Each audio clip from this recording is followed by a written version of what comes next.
Hello friends, welcome back to Manju's maths. ഇന്നത്തെ ക്ലാസ്സിൽ നമുക്ക് LGSലെ കുറച്ച് മാത്സ് PYQs ഡിസ്കസ് ചെയ്യാം. ഓക്കെ, അപ്പോൾ നമുക്ക് ക്ലാസ്സിലോട്ട് കിടക്കാം.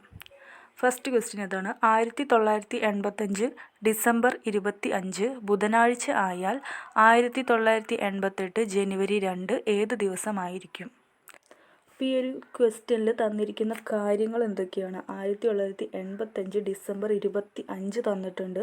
നമുക്ക് കാണേണ്ടത് 1988 ജനുവരി 2 അതേത് ദിവസമായിരിക്കും എന്നതാണ് കാണേണ്ടത്. അപ്പോൾ ഇതിന് വേണ്ടിയിട്ട് ഈ ഒരു ക്വസ്റ്റ്യനിൽ ശ്രദ്ധിച്ചു കഴിഞ്ഞാൽ നമുക്ക് മനസ്സിലാവും തന്നിരിക്കുന്ന വർഷങ്ങളും ദിവസവും മാസവും എല്ലാം ഡിഫറെൻ്റ് ആണ്, അല്ലേ?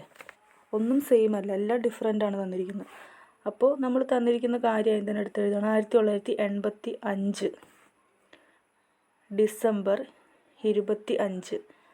കാണേണ്ടത് 1988 ജനുവരി 2. ഈ 1985 നിന്നും 88 വരെ എത്ര വർഷങ്ങളുണ്ടെന്ന് നോക്കാം. ഇതിൻ്റെ ഇടയിൽ 86, 87 ഇത്രയും വർഷങ്ങൾ ഇവിടെ കിടക്കുന്നുണ്ട്. അപ്പോൾ ഡിസംബർ 25 എന്നാണ് തന്നിരിക്കുന്നത്. 1985 ഡിസംബർ 25 മുതൽ 1986 ഡിസംബർ 25 വരെ ഒരു വർഷം. നെക്സ്റ്റ് 1987 ആണ്. ഡിസംബർ 25 വരെ ഒരു വർഷം കൂടിയുണ്ട്. അടുത്തത് 1988. നമുക്ക് ജനുവരി 2 വരെ കണ്ടാൽ മതി. ക്വസ്റ്റ്യനിൽ അതാണ് കാണേണ്ടത്.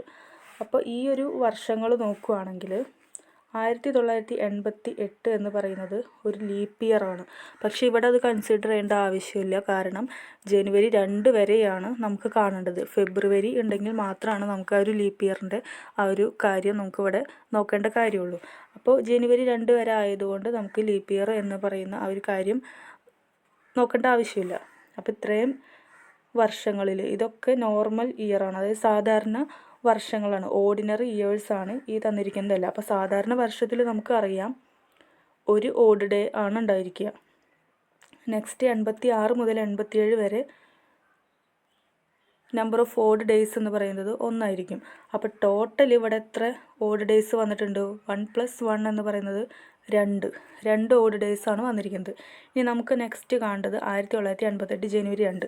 അപ്പോൾ 1987 ഡിസംബർ 25 മുതൽ 1988 ജനുവരി 2 വരെ എത്ര ദിവസങ്ങളുണ്ട് നോക്കണം. ഡിസംബർ 25 വരെ നമ്മൾ കണ്ടല്ലോ.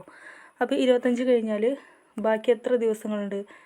26, 27, 28, 29, 30, 31, പിന്നെ ജനുവരി 1, ജനുവരി 2. ടോട്ടൽ എത്ര ഡേയ്സ് ഉണ്ട്? 1, 2, 3, 4, 5, 6, 7, 8 ഡേയ്സ് ടോട്ടലുണ്ട്.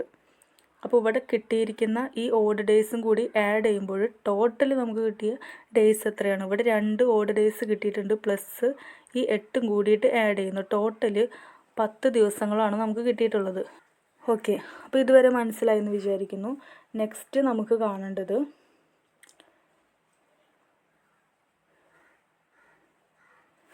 ഈ കിട്ടിയ 10. ഇപ്പോൾ 7ന് കൂടുതൽ ആണെങ്കിൽ ദിവസങ്ങളുടെ എണ്ണം 7ന് കൂടുതലാണ് കിട്ടിയിരുന്നെങ്കിൽ നമ്മൾ 7 കൊണ്ട് ഡിവൈഡ് ചെയ്തിട്ട് അതിൻ്റെ റിമൈൻഡർ അഥവാ എത്ര റിമൈൻഡറാണ് വന്നിരിക്കുന്നത് എന്ന് നമുക്ക് കാൽക്കുലേറ്റ് ചെയ്യണം. അപ്പോൾ 10 നമുക്ക് കിട്ടിയത്. ടോട്ടൽ ഡേയ്സ് 10 കിട്ടിയത്. അപ്പോൾ നമുക്ക് 7 കൊണ്ട് ഡിവൈഡ് ചെയ്യണം. കാരണം 7നേക്കാളും കൂടിയ നമ്പർ ആണല്ലോ 10. അപ്പോൾ 7 കൊണ്ട് ഡിവൈഡ് ചെയ്യുമ്പോൾ എത്ര തവണ പോവും? ഒരു തവണ പോവും. 1 7 7. റിമൈൻഡർ നമുക്ക് കിട്ടുന്നത് 3 ആണ്. നമുക്ക് റിമൈൻഡർ കിട്ടിയത്. നമുക്ക് തന്നിരിക്കുന്നത് ഡിസംബർ 25, 1985 ഡിസംബർ 25 ബുധനാഴ്ച എന്നാണ് തന്നിരിക്കുന്നത്. അപ്പോൾ കിട്ടിയ ഈ റിമൈൻഡർ ആഡ് ചെയ്യണം. തന്നിരിക്കുന്ന ബുധനാഴ്ചയുടെ കൂടെ 3 നമുക്ക് ആഡ് ചെയ്യണം. ബുധനാഴ്ചയുടെ കൂടെ 3 ആഡ് ചെയ്ത് നമുക്ക് എത്ര കിട്ടും? ബുധൻ കഴിഞ്ഞ വ്യാഴം കിട്ടും, പിന്നെ വെള്ളി കിട്ടും, ശനി കിട്ടും. ബുധനാഴ്ചയുടെ കൂടെ 3 ആഡ് ചെയ്യുന്നു. അപ്പോൾ വ്യാഴം, വെള്ളി, ശനി. ശനിയാണ് right answer. Okay. Next question കോഡിങ്ങുമായിട്ട് ബന്ധപ്പെട്ടതാണ്. നമുക്കിവിടെ ഒരു പാറ്റേൺ നമുക്ക് തന്നിട്ടുണ്ട്. ഇത് വെച്ചിട്ട് ഇതിൻ്റെ ഒരു റിലേഷൻ നമുക്ക് ആദ്യം തന്നെ കണ്ടെത്തണം. ഫസ്റ്റ് നോക്കുകയാണെങ്കിൽ ഇ തന്നിട്ടുണ്ട്, പിന്നെ തന്നിരിക്കുന്നത് ജി ആണ്, പിന്നെ തന്നിരിക്കുന്നത് ഐ ആണ്. നെക്സ്റ്റ് നമുക്ക് അറിയില്ല, കണ്ടുപിടിക്കണം. പിന്നെ എം നമുക്ക് തന്നിട്ടുണ്ട്. ഇയുടെ കറസ്പോണ്ടിങ് നമ്പർ എന്ന് പറയുന്നത് 5 ആണെന്നറിയാം, ജിയുടെ 7 ആണെന്നറിയാം, ഐയുടെ 9 ആണെന്നറിയാം. നെക്സ്റ്റ് നമുക്കറിയില്ല, എമ്മിൻ്റെ 13 ആണെന്ന് നമുക്കറിയാം. അപ്പോൾ ഇവിടെ നോക്കുകയാണെങ്കിൽ നമുക്ക് മനസ്സിലാവും 5ഉം 2ഉമാണ് 7, ഡിഫറൻസ് 2 ആണ്. ഇവിടെയും ഡിഫറൻസ് 2 ആണ്. അങ്ങനെ പോയി കഴിഞ്ഞാൽ പിന്നെ 2 ആഡ് ചെയ്യുമ്പോഴും 9ൻ്റെ കൂടെ 2 ആഡ് ചെയ്യുമ്പോഴും നമുക്ക് 11 ആണ് കിട്ടുന്നത്. 11ന് കറസ്പോണ്ടിങ് ആയിട്ട് കെ ആണ് വരുന്നത്. അപ്പോൾ കെ വരുന്ന ഈ ഓപ്ഷനിൽ നോക്കുകയാണെങ്കിൽ കെ വരുന്നത് ബിയിലും ഡിയിലുമാണ് വരുന്നത്. അപ്പോൾ ഈ 2 ഓപ്ഷൻസ് നമുക്ക് എലിമിനേറ്റ് ചെയ്യാനായിട്ട് സാധിക്കും. നെക്സ്റ്റ് നമുക്ക് ഈ എയും സിയും നമുക്ക് എലിമിനേറ്റ് ചെയ്യാനായിട്ട് സാധിക്കും. നെക്സ്റ്റ് നമുക്ക് ബിയും ഡിയും ആണുള്ളത്. അതിൽ ജസ്റ്റ് നോക്കുകയാണെന്നുണ്ടെങ്കിൽ നെക്സ്റ്റ് ടൈം ഏതാ വരുന്നതെന്ന് നോക്കാം. നെക്സ്റ്റ് നമുക്ക് സെക്കൻഡ് ടൈംസ് എല്ലാം ഇവിടെ ഈ ഒരു പാറ്റേണിൽ നോക്കുമ്പോൾ എല്ലാണ് വരുന്നത്. അപ്പോൾ നമുക്കത് കൺസിഡർ ചെയ്യേണ്ട ആവശ്യമില്ല. അപ്പോൾ തേർഡ് ടൈം നമുക്ക് നോക്കാം. എഫ് വരുന്നുണ്ട്, എച്ച് വരുന്നുണ്ട്, ദെൻ ജെ വരുന്നുണ്ട്, പിന്നെ അറിയില്ല, ദെൻ എൻ ആണ് വരുന്നത്. അപ്പോൾ ഇവിടെ നോക്കുകയാണെങ്കിൽ എഫിന് കറസ്പോണ്ടിങ് ആയിട്ട് 6 ആണ്, എച്ചിന് 8 ആണ്, ജെക്ക് 10 ആണ്. ഇവിടെ നോക്കുമ്പോൾ നെക്സ്റ്റ് ടൈം ഏതായിരിക്കും? 6ഉം 2ഉം കൂട്ടുമ്പോഴാണ് 8 കിട്ടുന്നത്, 8ഉം 2ഉം കൂട്ടുമ്പോഴാണ് 10 കിട്ടുന്നത്. ദെൻ ഏതായിരിക്കും? 10ൻ്റെ കൂടെ 2 കൂട്ടുമ്പോൾ 12 എന്ന് കിട്ടും. 12ന് കറസ്പോണ്ടിങ് ആയിട്ട് ഏതാണ് വരുന്നത്? എല്ലായിരിക്കും വരുന്നത്. അപ്പോൾ ഈ ഓപ്ഷൻസ് നമുക്ക് നോക്കുകയാണെന്നുണ്ടെങ്കിൽ നെക്സ്റ്റ് ടൈം ഏതായിരിക്കും? ഈ ബിയിലും ഡിയിലും വരുന്ന ഓപ്ഷനിൽ എല്ല് വരുന്നത്, മൂന്നാമത്തെ ടൈം എല്ല് വരുന്നത് ഡി ആണല്ലോ. അപ്പോൾ ഡി ആണ് റൈറ്റ് ആൻസർ. നെക്സ്റ്റ് ടൈം വേണമെങ്കിൽ നമുക്ക് ചെക്ക് ചെയ്യാം. നെക്സ്റ്റ് ടൈം നമുക്ക് നോക്കേണ്ട ആവശ്യമില്ല, കാരണം എല്ലാത്തിലും എ തന്നെയാണ് വരുന്നത്. അപ്പോൾ option D is right answer. Let's move to the next question. 0, 2, 8, 14.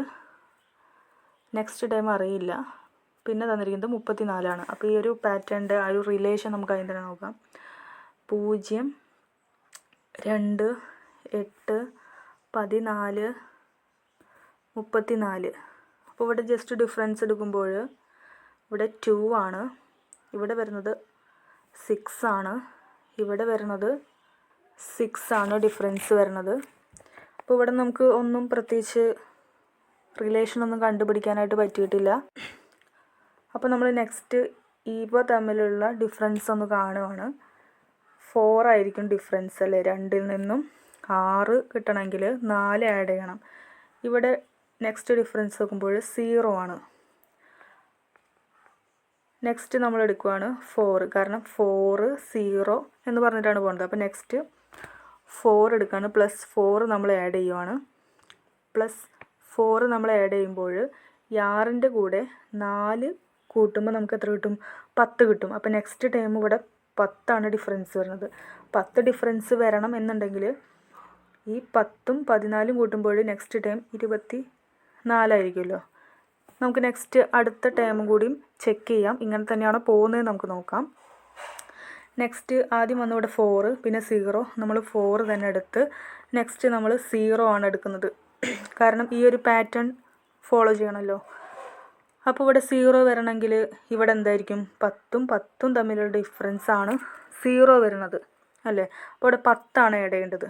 24ൻ്റെ കൂടെ 10 ആഡ് ചെയ്യുമ്പോൾ 34 നമുക്ക് ഇവിടെ കിട്ടുന്നുണ്ട് അല്ലേ? അപ്പോൾ ഈ ഒരു റിലേഷൻ ഇവിടെ കറക്റ്റാണ്. ഓക്കെ. അപ്പോൾ ഇതിൻ്റെ ആൻസർ വരുന്നത് ഓപ്ഷൻ സി ആണ്, 24 ആണ്. ഒന്നുമില്ല, തന്നിരിക്കുന്ന പാറ്റേൺ ജസ്റ്റ് അവരുടെ റിലേഷനൊക്കെ ഒന്ന് ചെക്ക് ചെയ്യാന്നുള്ളൂ. അപ്പോൾ ഒരു പാറ്റേൺ നമുക്ക് കിട്ടും, അത് വെച്ചിട്ട് നമുക്ക് നെക്സ്റ്റ് ടൈം കണ്ടുപിടിക്കാവുന്നതേ ഉള്ളൂ. ഓക്കെ. ഇതിൽ വേറെ കൺഫ്യൂഷനൊന്നുമില്ല, ജസ്റ്റ് ഒന്ന് നോക്കിക്കഴിഞ്ഞാൽ നിങ്ങൾക്കത് ക്ലിയർ ആവും. അപ്പോൾ ഒരു ക്വസ്റ്റ്യൻ മനസ്സിലായെന്ന് വിശ്വസിക്കുന്നു. നെക്സ്റ്റ് ക്വസ്റ്റ്യനിലോട്ട് പോവാം. 1/3-നും 1/2-നും ഇടയിലുള്ള ഒരു ഭിന്നസംഖ്യ താഴെ തന്നിരിക്കുന്നവയിൽ ഏതാണ് എന്നതാണ് ചോദ്യം. അപ്പോൾ ഇങ്ങനൊരു ക്വസ്റ്റ്യൻ കിട്ടിക്കഴിഞ്ഞാൽ ഇതൊരു ഭിന്നസംഖ്യകളാണ്. അപ്പോൾ ഇതിനിടയിലുള്ള ഭിന്നസംഖ്യ ചോദിച്ചു കഴിഞ്ഞാൽ തന്നിരിക്കുന്ന ഭിന്നസംഖ്യ ആദ്യം തന്നെ എടുത്ത് എഴുതുക. 1/3-യും 1/2 ആണ്. അപ്പോൾ ഇതിൻ്റെ വാല്യൂ ആദ്യം തന്നെ നമ്മൾ കണ്ടെത്താൻ പോവുകയാണ്. അപ്പോൾ ഇങ്ങനെ ഒരു ഭിന്നസംഖ്യ തന്നു കഴിഞ്ഞാൽ നമ്മൾ എന്ത് ചെയ്യണം? മുകളിൽ 10 കൊണ്ട് മൾട്ടിപ്ലൈ ചെയ്യണം. 10 ഇവിടെ മൾട്ടിപ്ലൈ ചെയ്യുമ്പോൾ 10 കിട്ടും. ദെൻ നമ്മളതൊന്ന് ക്യാൻസൽ ചെയ്യാണ്. 10-ൽ 3 തവണ 10-ൽ 3 തവണ പോവും. 3 പോയിൻറ്റ് സംതിങ് എന്ന് വരും. നമുക്കത് കാണേണ്ട ആവശ്യമൊന്നുമില്ല. ജസ്റ്റ് എത്ര തവണ പോവുമെന്ന് ഒരു ഐഡിയ ഉണ്ടായാൽ മതി. 10-ൽ 2 5 തവണ പോവും. അപ്പോൾ നമുക്ക് ഇവിടെ നിന്ന് കിട്ടി 3 പോയിൻറ്റ്, അതായത് 3-നും 5-നും ഇടയിലുള്ള ഏതോ നമ്പർ ആയിരിക്കണം. ഈ തന്നിരിക്കുന്ന ഓപ്ഷനിൽ 3-നും 5-നും ഇടയിലുള്ള ഏതോ ഒരു നമ്പർ ആയിരിക്കണം. അപ്പോൾ അങ്ങനെയുള്ള നമ്പർ ഇതിലുണ്ടോ നോക്കാം. 12/15 സെയിം കാര്യം തന്നെ ഇവിടെ റിപ്പീറ്റ് ചെയ്യാണ്. മുകളിൽ 10 കൊണ്ട് മൾട്ടിപ്ലൈ ചെയ്തു. അപ്പോൾ 15 120-ൽ എത്ര തവണ പോകുന്നുണ്ട് എന്ന് നമ്മൾ ചെക്ക് ചെയ്യാൻ പോവാണ്. 15 120-ൽ 8 തവണയാണ് പോകുന്നത്. 8 പോയിൻറ്റ് സംതിങ് എന്ന് വരും. അപ്പോൾ ആ ഒരു 8 അവിടെ ഇരിക്കട്ടെ. നെക്സ്റ്റ് നമ്മൾ നോക്കുവാണ്. നെക്സ്റ്റ് ഓപ്ഷൻ 2/3 ആണ്. 2/3 മുകളിൽ 0 ഇട്ട് കൊടുക്കുമ്പോൾ 20/3 എന്ന് കിട്ടും. 3 6 തവണ പോവും. 6 പോയിൻറ്റ് 6 3 18 3 തവണ പോവും. 6 പോയിൻറ്റ് എന്ന് കിട്ടും. അത് അവിടെ ഇരിക്കട്ടെ. നെക്സ്റ്റ് 5/6 മുകളിൽ 0 ഇട്ട് കൊടുക്കുമ്പോൾ 6 50-ൽ 8 തവണ പോവും. 6 8 48 സംതിങ് കിട്ടും. അതവിടെ ഇരിക്കട്ടെ. നെക്സ്റ്റ് 5/12 മുകളിൽ 0 ഇട്ട് കൊടുക്കുമ്പോൾ 50/12 എന്ന് കിട്ടും. 12 50-ൽ 4 തവണ പോവും. 48. അപ്പോൾ 4 പോയിൻറ്റ് സംതിങ് എന്ന് വരും. അപ്പോൾ ഈ കിട്ടിയിരിക്കുന്ന നമ്പേഴ്സ് നോക്കുകയാണെങ്കിൽ 3-നും 5-നും ഇടയിൽ വരുന്നത് ഏതാണ്? 8 വരുമോ? ഇല്ല. 6 വരുമോ? ഇല്ല. 5-ന് ശേഷമാണ് വരുന്നത്. 8 വരില്ല. പിന്നെ ഉള്ളത് 4 ആണ്. അത് ശരിയാണല്ലോ. 3-നും 5-നും ഇടയിലല്ലേ 4 എന്ന് പറയുന്ന സംഖ്യ കിടക്കുന്നത്. അപ്പോൾ ഇതിൻ്റെ ആൻസർ ഓപ്ഷൻ ഡി ആണ്. ഓക്കെ, അപ്പോൾ ഇങ്ങനെയാണ് ചെക്ക് ചെയ്യേണ്ടത്. അപ്പോൾ ഇത്തരം ക്വസ്റ്റ്യൻസ് ചോദിക്കാനുള്ള ഒരു സാധ്യത വളരെ കൂടുതലാണ്. അപ്പോൾ മാക്സിമം ഇത്തരം ക്വസ്റ്റ്യൻസ് പ്രാക്ടീസ് ചെയ്യുക. ഓക്കെ, അപ്പോൾ നമുക്ക് അടുത്ത ചോദ്യത്തിലോട്ട് പോവാം. ഒരു ബാഗ് 480 രൂപയ്ക്ക് വിറ്റപ്പോൾ 120 രൂപ നഷ്ടം വന്നുവെങ്കിൽ നഷ്ടശതമാനം എത്ര? അപ്പോൾ 480 രൂപയ്ക്ക് വിറ്റു എന്നാണ് പറയുന്നത്. സെല്ലിംഗ് പ്രൈസ് അഥവാ വിറ്റ വില. 120 രൂപ നഷ്ടം വന്നു അഥവാ ലോസ്, നഷ്ടം. നമുക്ക് കാണേണ്ടത് ലോസ് പേഴ്സൻറ്റേജ് അഥവാ നഷ്ടശതമാനമാണ് നമുക്ക് കാണേണ്ടത്. അപ്പോൾ നമുക്ക് ഇവിടെ നിന്ന് എന്ത് കിട്ടും? വാങ്ങിയ വില കാണണം. വാങ്ങിയ വില കോസ്റ്റ് പ്രൈസ് നമുക്കറിയില്ല. വാങ്ങിയ വില എത്ര വിലയ്ക്കാണ് നമ്മൾ വാങ്ങിയതെന്ന് നമുക്ക് അറിയില്ല. അപ്പോൾ തന്നിരിക്കുന്നത് വിറ്റ വിലയും നഷ്ടമാണ് തന്നിരിക്കുന്നത്. ഈ വിറ്റ വിലയും നഷ്ടവും കൂടിയിട്ട് ആഡ് ചെയ്യുന്നു. അതാണ് വാങ്ങിയ വില. ഇത് രണ്ടും ആഡ് ചെയ്യുമ്പോൾ 600 എന്ന് കിട്ടും. ഈ 600 എങ്ങനെയാണ് കിട്ടിയത്? ഈ വാങ്ങിയ വിലയും നഷ്ടവും കൂടിയിട്ട് ആഡ് ചെയ്തു. അപ്പോൾ ഇത് രണ്ടും ആഡ് ചെയ്യാനുള്ള കാരണം എന്താണ്? നമ്മൾ ഒരു സാധനം വാങ്ങിച്ചിട്ട് അത് വിൽക്കുന്നത് ആ വാങ്ങിച്ച വിലയേക്കാൾ കുറഞ്ഞ പൈസയ്ക്ക് വിൽക്കുമ്പോഴാണല്ലോ നമുക്ക് നഷ്ടം വരുന്നത്. നേരെ ഓപ്പോസിറ്റ് ലാഭമാണെങ്കിൽ എന്ത് ചെയ്യും? നമ്മൾ ഒരു സാധനം വാങ്ങിച്ചിട്ട് അത് അതിനേക്കാൾ വലിയൊരു എമൗണ്ടിൽ നമ്മൾ വിൽക്കുമ്പോഴാണ് നമുക്ക് ലാഭം കിട്ടുന്നത്. അപ്പോൾ അതിൻ്റെ നേരെ ഓപ്പോസിറ്റാണ് നഷ്ടം. അതായത് ഒരു സാധനം വാങ്ങിച്ചു, ആ വാങ്ങിച്ച സാധനത്തിൻ്റെ വിലയേക്കാൾ വളരെ കുറഞ്ഞ എമൗണ്ടിൽ നമ്മൾ വിൽക്കുമ്പോഴാണ് നമുക്ക് നഷ്ടം സംഭവിക്കുന്നത്. ആ ഒരു കോൺസെപ്റ്റ് മനസ്സിലായല്ലോ.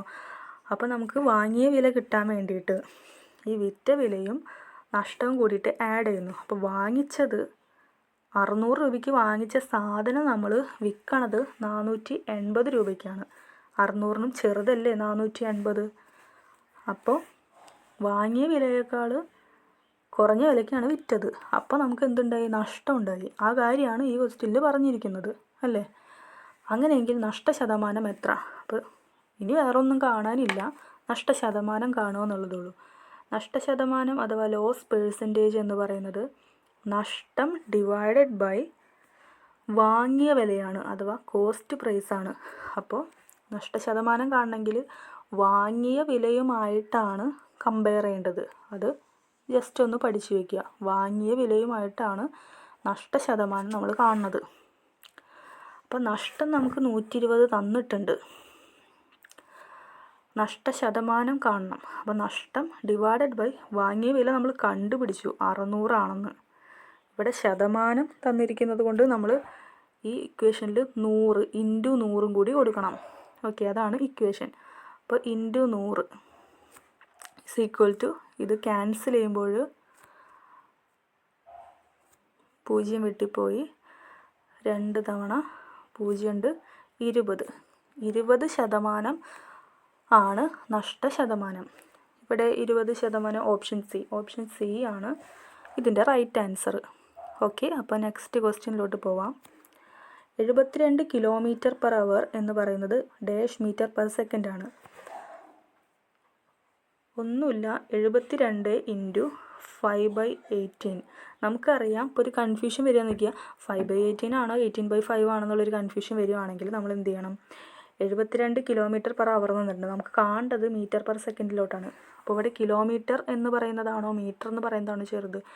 മീറ്ററാണ് ചെറുത്, കിലോമീറ്റർ വലുതാണ്. അപ്പോൾ നമുക്ക് വലുതിൽ നിന്നും ചെറുതിലോട്ടാണ് പോകേണ്ടത്. അപ്പോൾ ചെറുതിലോട്ട് പോകുന്നു എന്ന് പറയുമ്പോൾ ചെറുത് കൊണ്ട് മുകളിൽ ചെറുത് വരണം. 5/18, 5ലും 18ലും വെച്ച് നോക്കുമ്പോൾ 5ആണ് ചെറിയ സംഖ്യ. അപ്പോൾ മൾട്ടിപ്ലൈ ചെയ്യേണ്ടത് 5/18 കൊണ്ട് ഈ തന്നിരിക്കുന്ന കാര്യത്തിനെ മൾട്ടിപ്ലൈ ചെയ്യണം.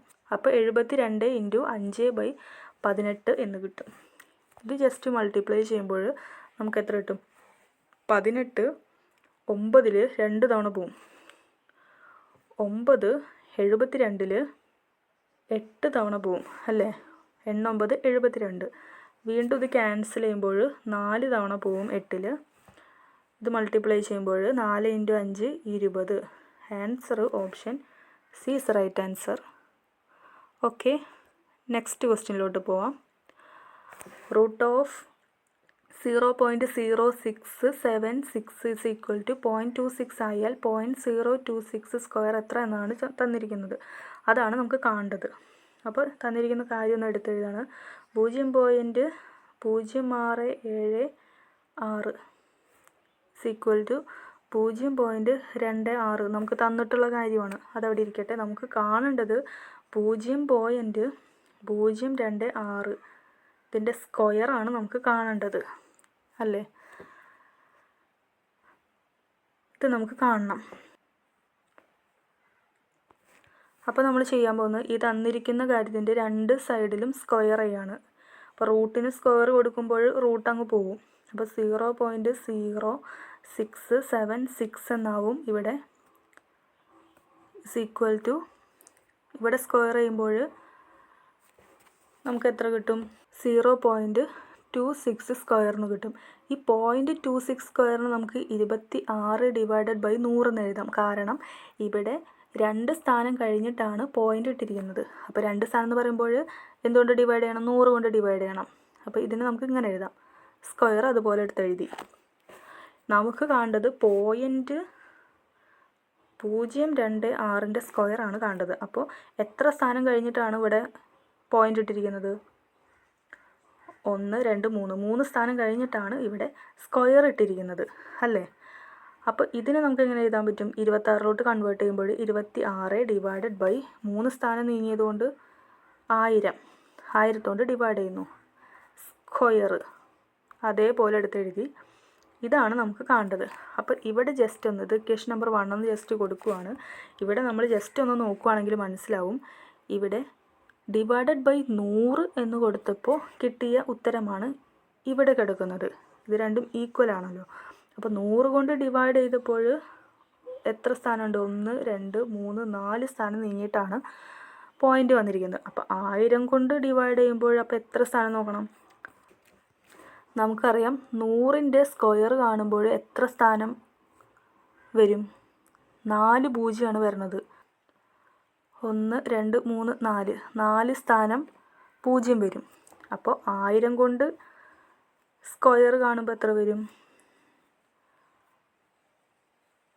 1 2 3 4 5 6 6 സ്ഥാനം. അപ്പോൾ 6 സ്ഥാനത്തോണ്ട് ഡിവൈഡ് ചെയ്യാണ്. 26 ഡിവൈഡഡ് ബൈ ഇത്രയും 0 വരും, 6 0 വരും. അപ്പോൾ ഇതിന് കറസ്പോണ്ടിങ് ആയിട്ട് എന്ത് വരും? ഇവിടെ 100 കൊണ്ട് ഡിവൈഡ് ചെയ്തപ്പോൾ 4 സ്ഥാനം നീക്കിയിട്ട് പോയിൻ്റ് ഇട്ടു. ഇവിടെ 6 സ്ഥാനം കൊണ്ടാണ് ഡിവൈഡ് ചെയ്യുന്നത്. അപ്പോൾ ഇവിടെ 6 സ്ഥാനം നീക്കിയിട്ട് നമുക്ക് പോയിൻ്റ് ഇടേണ്ടി വരും. അപ്പോൾ പോയിൻ്റ് കഴിഞ്ഞ് 6 സ്ഥാനം വരണം അല്ലേ? അപ്പോൾ ഇവിടെ നിന്ന് ഇട്ട് കൊടുക്കാം. ആദ്യം 6 7 6 0. ഇപ്പോൾ എത്ര സ്ഥാനമായി? 4 സ്ഥാനമായി. 5 6. ഓക്കെ. അപ്പോൾ 6 സ്ഥാനം കഴിഞ്ഞിട്ട് വേണം പോയിൻ്റ് ഇടാനായിട്ട്. അങ്ങനെ ഒരു ഓപ്ഷൻ ഇവിടെ ഉണ്ടോ എന്ന് നോക്കാം. Option D. ഓപ്ഷൻ ഡിയിൽ നോക്കൂ, 6 സ്ഥാനമല്ലേ? 1 2 3 4 5 6. 6 സ്ഥാനം നീക്കിയിട്ടാണ് പോയിൻ്റ് ഇട്ടിരിക്കുന്നത്. അപ്പോൾ ഇതിൻ്റെ ആൻസർ ഓപ്ഷൻ ഡി ആണ്. അപ്പോൾ അടുത്ത ചോദ്യത്തിലോട്ട് പോവാം. 30,000 രൂപയ്ക്ക് 15% നിരക്കിൽ 2.5 വർഷത്തെ സാധാരണ പലിശ എത്ര? സാധാരണ പലിശയാണ് ഇവിടെ ചോദിച്ചിരിക്കുന്നത്, അഥവാ സിമ്പിൾ ഇൻട്രസ്റ്റ് എന്ന് പറയും. സിമ്പിൾ ഇൻട്രസ്റ്റ് നമുക്കിവിടെ കാണണം. 30,000 രൂപ തന്നിട്ടുണ്ട്. റേറ്റ് അഥവാ നിരക്ക് 15%. എത്ര വർഷത്തേക്കാണ്? 2.5 വർഷത്തേക്കാണ്. അതിന് തന്നെ ഈ 2.5 വർഷത്തിന് നമ്മളൊന്ന് ജസ്റ്റ് മാറ്റി എഴുതാണ്. 2.5 എന്ന് പറയുന്നത് എത്രയാണ്? 2 + 1/2. 2.5 ക്രോസ് മൾട്ടിപ്ലൈ ചെയ്യുമ്പോൾ 2 × 2 4 പ്ലസ് ഇങ്ങോട്ട് ക്രോസ് മൾട്ടിപ്ലൈ ചെയ്യുമ്പോൾ 1 ഡിവൈഡഡ് ബൈ 2 = 5/2. അപ്പോൾ ഈ 2.5നെ നമ്മൾ 5/2 എന്നാക്കി ജസ്റ്റ് മാറ്റി വെച്ചിരിക്കുകയാണ്. നമുക്ക് സിമ്പിൾ ഇൻട്രസ്റ്റിൻ്റെ ഫോർമുല നമുക്കറിയാം. PNR divided by 100. ഇവിടെ P എന്ന് പറയുന്നത് ഇവിടുത്തെ ആ എമൗണ്ടാണ്, പ്രിൻസിപ്പൽ എമൗണ്ട്. 30,000 രൂപയാണ് നമ്മൾ ഇട്ടത്. ഇൻറ്റു N എന്ന് പറയുന്നത് എത്ര വർഷത്തേക്കാണ്. അപ്പോൾ 5/2 എന്ന് കിട്ടി. 2.5നെ 5/2 ആക്കി മാറ്റിയല്ലോ. ഇനി നമുക്ക് കാണേണ്ടത് എത്രയാണ്? 6. 6 എന്ന് പറയുന്നത് റേറ്റ് ഓഫ് ഇൻട്രസ്റ്റ് ആണ്. ഇൻറ്റു 15% 6. 15 divided by 100. ഇത് ക്യാൻസൽ ചെയ്യുമ്പോൾ ഈ 0 ഈ 2 0 ക്യാൻസൽ ചെയ്ത് പോവും. = 300 ഇൻറ്റു 5/2 ഇൻറ്റു 15. ഈ 300ൽ 2 150 തവണ പോവും. ഇതെല്ലാം കൂടി മൾട്ടിപ്ലൈ ചെയ്യുമ്പോൾ 150 ഇൻറ്റു 15 എന്ന് പറയുന്നത് 15 ഇൻറ്റു 15 225 0 ഇൻറ്റു 5. ഇത് മൾട്ടിപ്ലൈ ചെയ്യുമ്പോൾ 0 5 25 ശിഷ്ടം 2 2 10 2 12 ശിഷ്ടം 1 2 10 11. ആൻസർ 11,250. ആൻസർ 11,250. ഓപ്ഷൻ എ ആണ് റൈറ്റ് ആൻസർ. ഓക്കെ, അപ്പോൾ ഇന്നത്തെ ക്ലാസ് ഇവിടെ വൈൻഡപ്പ് ചെയ്യുകയാണ്. നമ്മൾ കുറച്ച് PYQs ആണ് ഇവിടെ ഡിസ്കസ് ചെയ്തത്. അപ്പോൾ ബാക്കിയുള്ള ക്വസ്റ്റ്യൻസുമായിട്ട് നമുക്ക് നെക്സ്റ്റ് ക്ലാസ്സിൽ കാണാം. Okay, thank you.